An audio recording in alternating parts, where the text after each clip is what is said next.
Hey guys, we made it to July, halfway through 2020. Can't wait to see what the rest of the year has in store. But today we are doing Olympic lifting. We're doing snatch work, and I always remind people, anytime you see snatching, if you have any shoulder issues, discomfort with the movement, feel free to substitute cleans. But here's what we got today. It's going to be every 90 seconds for 15 minutes.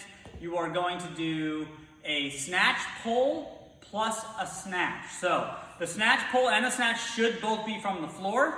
I love this drill, okay, because it works on one of the biggest issues that people have in the snatch, which is hitting extension and keeping the bar close to you. So I'll show you from the side. So the snatch pull, right, always focusing on that chest tall. As you come past the knee, you hit the hips and extend. So if it's heavy, you don't have to pull all the way up high, but if it's not that heavy, I like to see that high pull finish again to reinforce what we call triple extension. This is where the ankles, knees, hips are all fully extended and the bar is close to the body.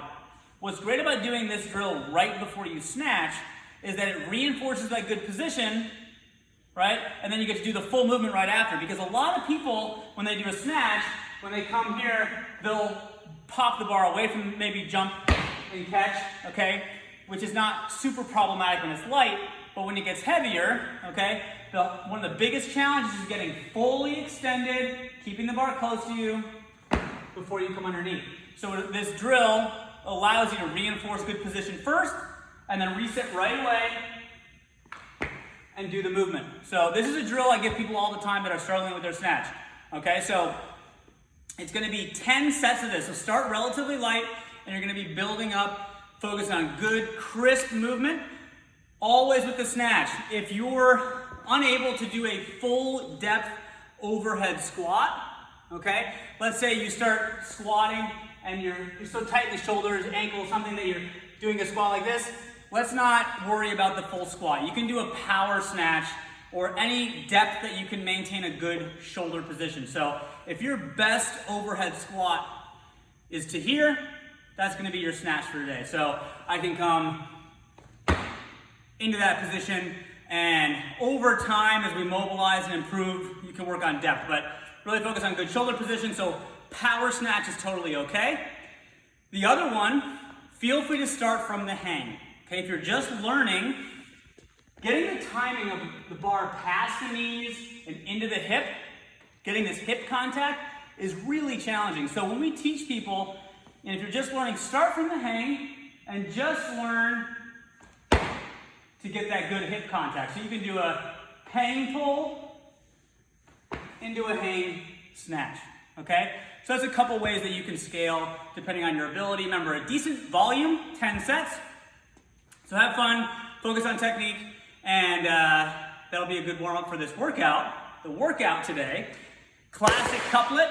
It's gonna be 21, 18, 15, 12, 9, 6, 3. So going down by threes, you're going to row for calories and do goblet squats with a kettlebell, okay? So just want to talk a couple things about rowing for calories. I'm more of a runner than a rower. And recently, I would say in the last year, I really learned the value of finishing with my arms. We always talk about using the legs and hips. That's where the majority of the energy is going to come from. But what I found rowing for calories, the dream scenario is that every pull, you get 1 calorie. Some people it's 2, but thinking about creating power is how you get your calories. And what I noticed when I was rowing, right, was when I took a second to really finish, my technique was very similar, but what I did at the very end was I pulled and I'd finish aggressively here. I didn't rush back into my next pull. I really focused on finishing.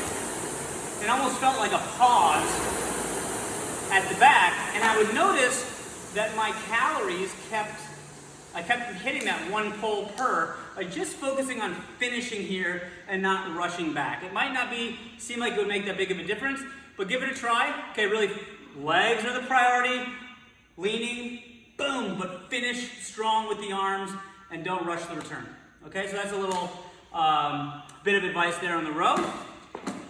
The goblet squat weight, this should be when you're going to be breathing heavy, your legs, you get some lactic acid buildup.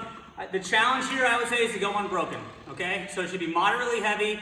You're gonna have that kettlebell in the goblet squat position, full depth squat. When I do a lot of squatting, I like to stand up, lock out my knees and hips to kind of give my muscles a break for a second. So if you're at failure, you're gonna stay here for a second, noise optional, all right? And just try to bang it out. Every round is gonna be slightly less reps, all right? If you notice how I'm holding the kettlebell, there's a couple different styles here. Some people like to hold it like this. I don't like that at all. I like to hold the actual bell. The main thing is keeping it close to your body as you squat. You don't want it out in front of you at all, okay?